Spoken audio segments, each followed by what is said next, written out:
Thank you for tuning in today to Look Before You Speak. And we're thrilled to have the artist Tim Thornton. And Tim's invited us over to his studio today. So we're just thrilled to be able to look at this work.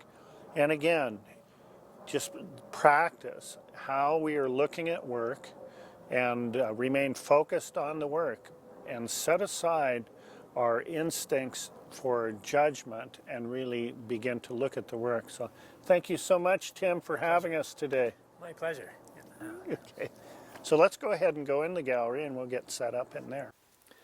Well, thank you, Tim. We're sitting kind of immersed in a lot of artwork here. And you're, how long have you been working on this portraiture, and what has inspired you to do that? Well, I've always been fascinated with faces, and as a youngster, I used to like to draw, and I'm actually doing the Saturday market downtown. I have a caricature booth, which I do just, it's kind of fun drawing people. But I've been pretty much on the art path since I can remember. My mom used to, I come from a family of 5 kids, and the youngest, and she, we were raised Catholics, and she would bring me to church and give me a pencil and paper to keep me occupied so I wouldn't act up during the services. So that worked, and for me, drawing was about the experience rather than the product. I think it was a real active participation on my part, and I would draw. I was fascinated with back then it was army movies, war movies, and that sort of thing, and I would draw these elaborate scenes, and then it got to the point where I would start to fill in the sound effects in church, and that's when she had to drag me out.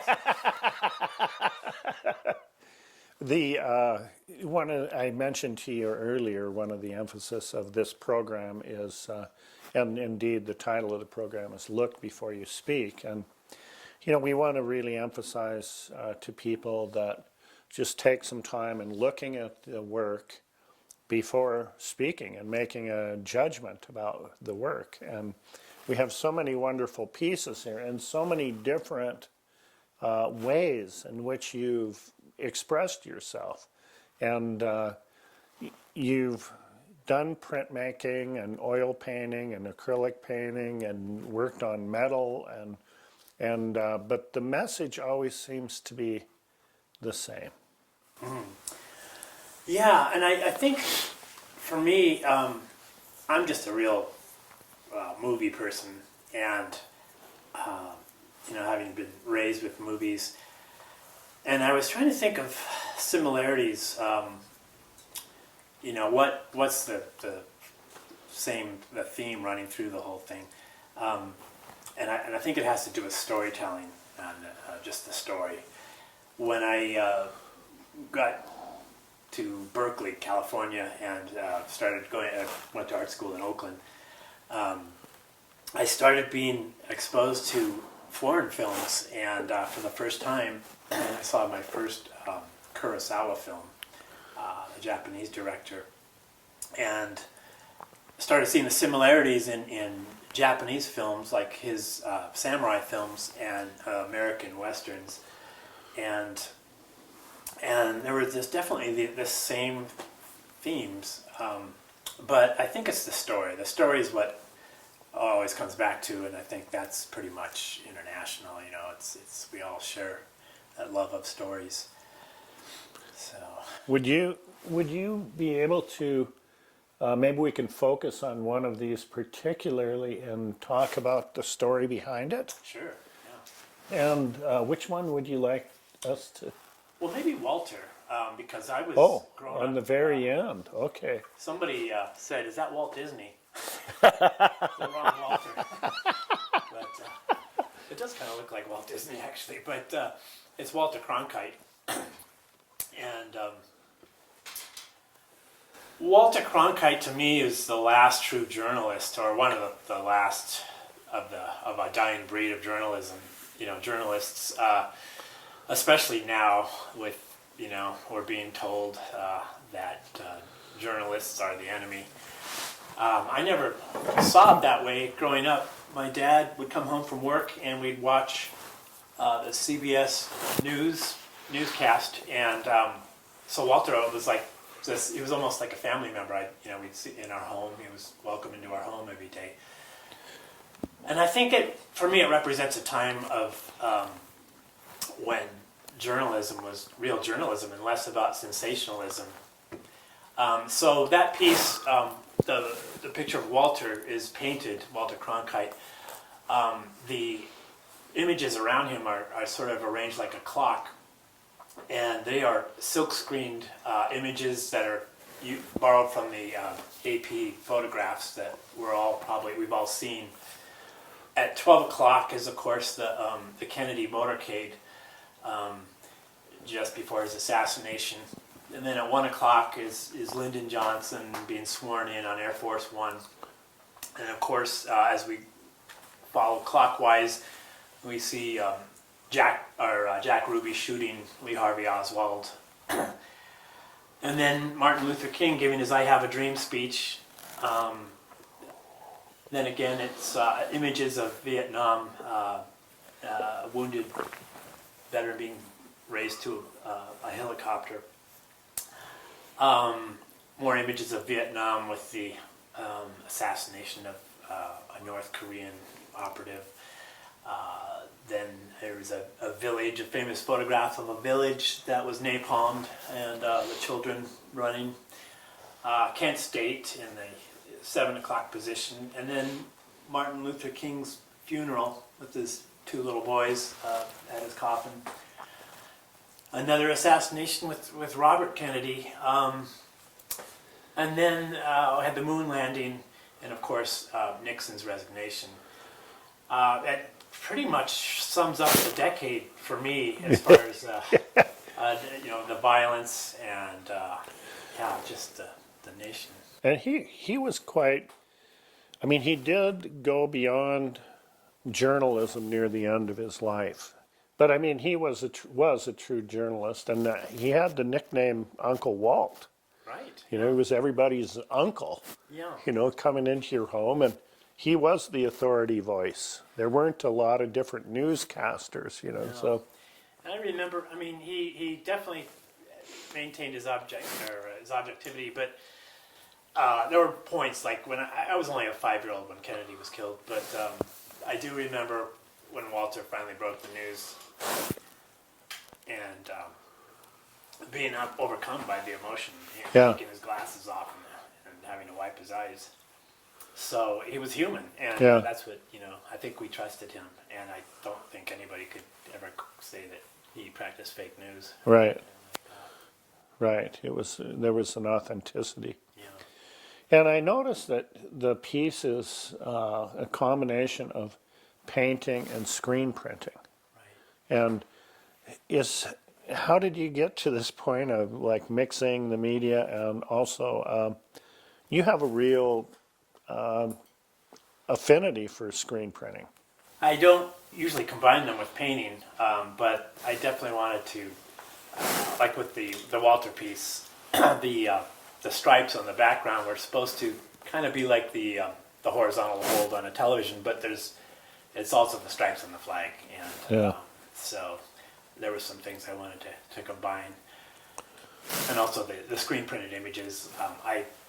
I felt like those weren't my images; those were images borrowed from the AP, and I just did my best to reproduce them how they may have looked in the papers. I recognize this piece as being out of Cool Hand Luke. Cool Hand Luke, right? And we have a failure to communicate. That was the great line from that movie. Yeah. And I've always been fascinated with the people that were sort of lower tier actors, the character actors, like that Strother Martin. Few people probably remember him by name, but he's been in lots and lots of movies, westerns, and A lot of westerns. yeah. But he's just kind of, people would recognize him, but maybe not necessarily his name, know his name. Now, your choice of executing this piece in simply two colors, the red and yellow, I mean, it's pretty dynamic there. Thanks. And, you know, it's also kind of a reference to pop, you know, but to me, it seems like a very successful approach in being able to use these tertiary colors, or colors that are not opposites, they're next to one another on the color wheel. And, you know, using the yellow as the light and the red as the more graphic. For newspaper reproduction, they reduce photographs. Of course, they have to be screened into dot patterns. And if the dots fill in to black, the ink on the newspapers will smear. So my job as a copy camera operator was to make sure that to get the right, that the black areas still had little white dots, little tiny white dots, that it wasn't filled in, and the white areas didn't get washed out to where there weren't tiny little black dots in the white areas. So in painting, I've kind of been fascinated with that, and especially with that piece, I tried to incorporate it. Can we look at the piece next to it as well, and can you tell us about that? Some people think that's Jimmy Stewart. It's actually another character actor. His name was Elijah Cook Jr., I think, and he's been, again, another, you'd recognize the face, but not necessarily his name. He's been in a lot of stuff. I remember he was a little guy, and he usually played the part of a little guy that maybe had a little bit of a small man's complex or something, and he was in the Maltese Falcon as a little guy that he wants to be a tough guy, but he just doesn't have the stature. So that piece is titled Bellhop, and he had this sort of startled look in his eyes, and he's ringing a bell for help. See, the previous pieces we've looked at, this is a little bit more obscure story. The viewer would have to do a lot more digging to kind of discover what this piece is about. And do you title these to help people, or is there a way to help people get into the work? I have I like one-word titles if I can get away with it, and so if I can, I'm not. Coming up with titles aren't always my favorite thing, but if I can come up with something that just sort of encapsulates it,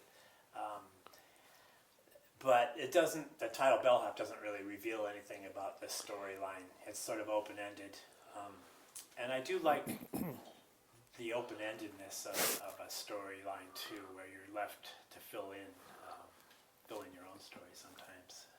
So. Is there a piece in your studio here that you would like to talk about?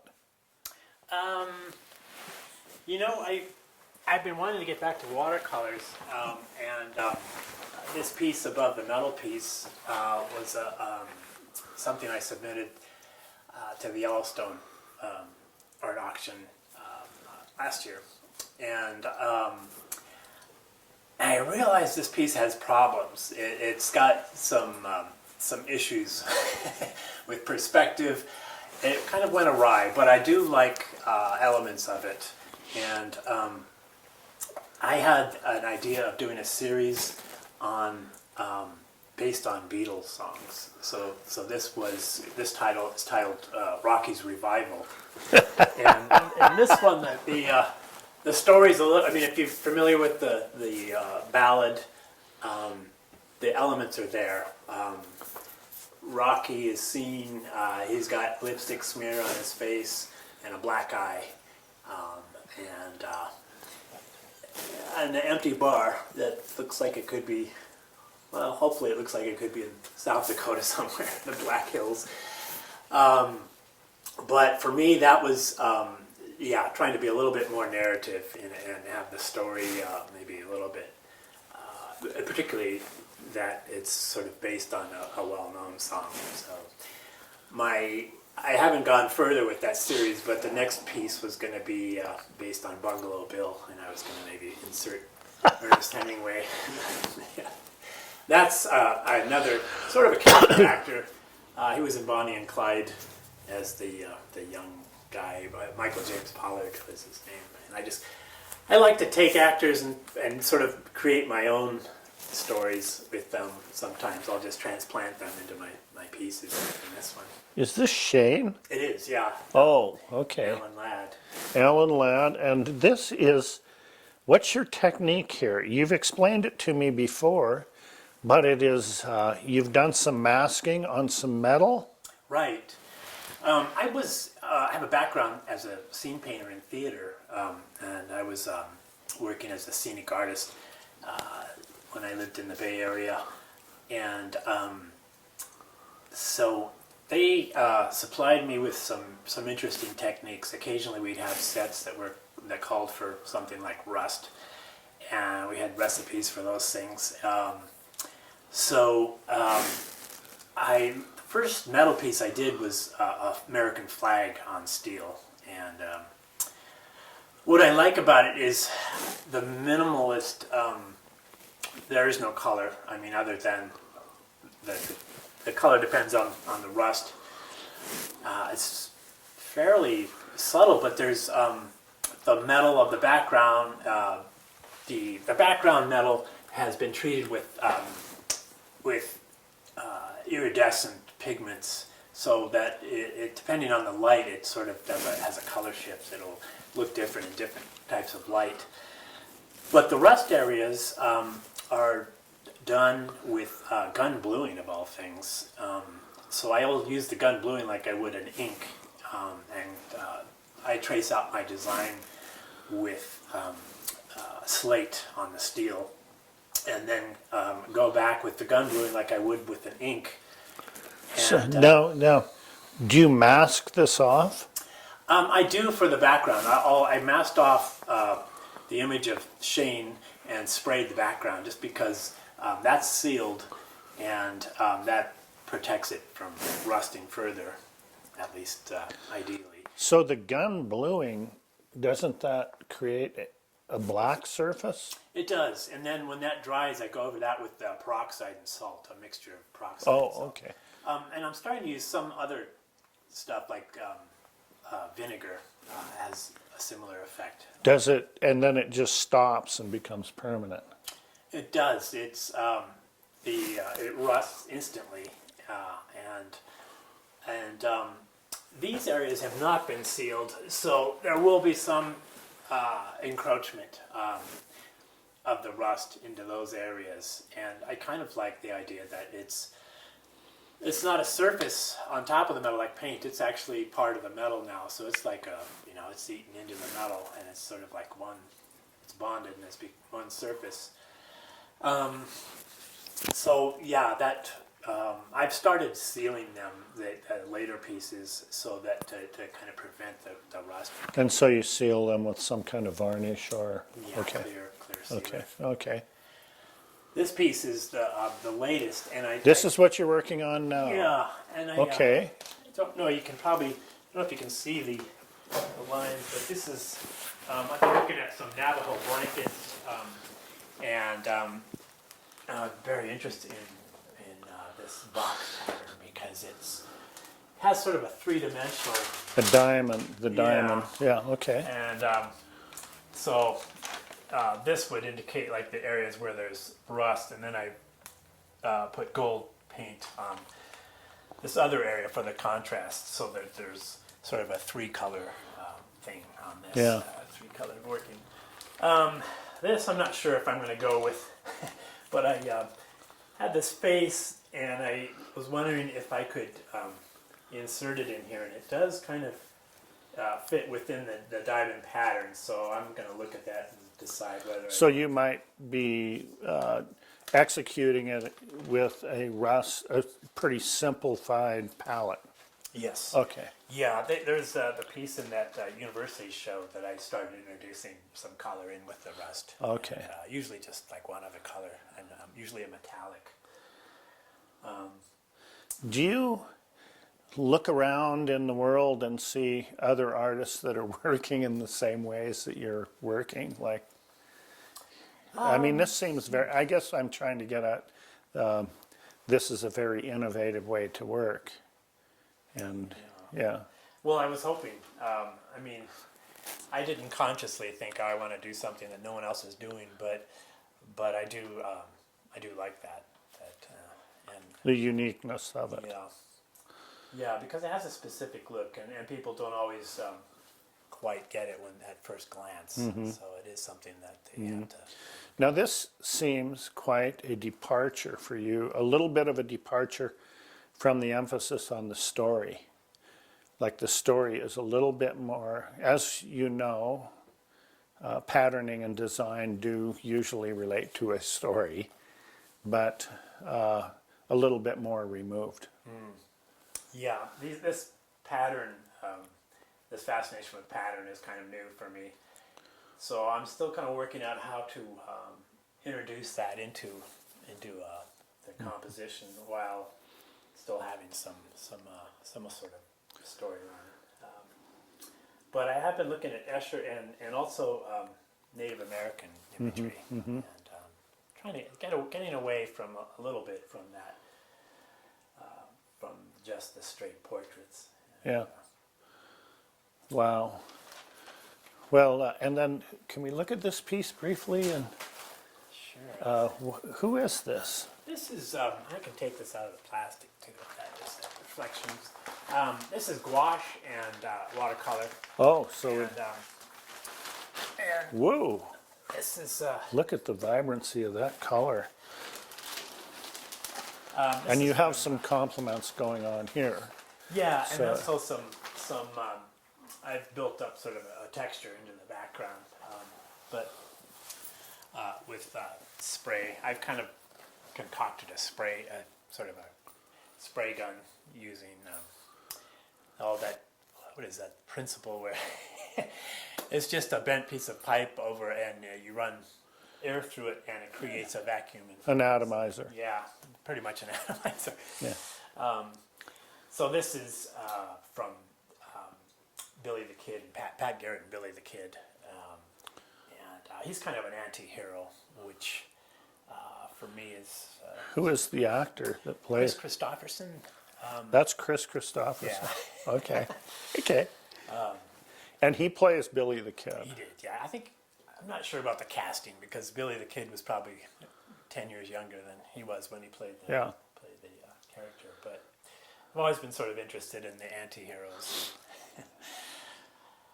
So, Wow. but I do want to get back to watercolor because that's my first love. And when I look at other painters, I think my favorite painters tend to be the watercolorists, like Turner and Singer Sargent and Winslow Homer. So, not that their work looks anything like mine, but Well, I just wanted to thank you so much today for having us into your studio. I know it's been really brief, but we're just surrounded by so much great material. And I always just love seeing your work in town. And are there galleries that do represent you? not at the moment. Yeah. So if you're out there, Yeah. But you do show frequently at like the museum and Radius galleries, I know. sometimes. And then of course the Zootown Arts, they have their regular show. I'm thinking of taking a little hiatus from the museum auctions, and I think I need to really just kind of focus on the work this year. And Yeah. so I'm going to be taking maybe a brief hiatus and see if I can get a new body of work together. And really just kind of focus and buckle down.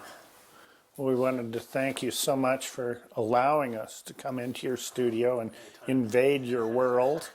You know, sometimes that creates a little bit more chaos than artists are accustomed to. And keep up the good work. And thank you for letting us take a peek inside of your world today. Thank you. Thank you for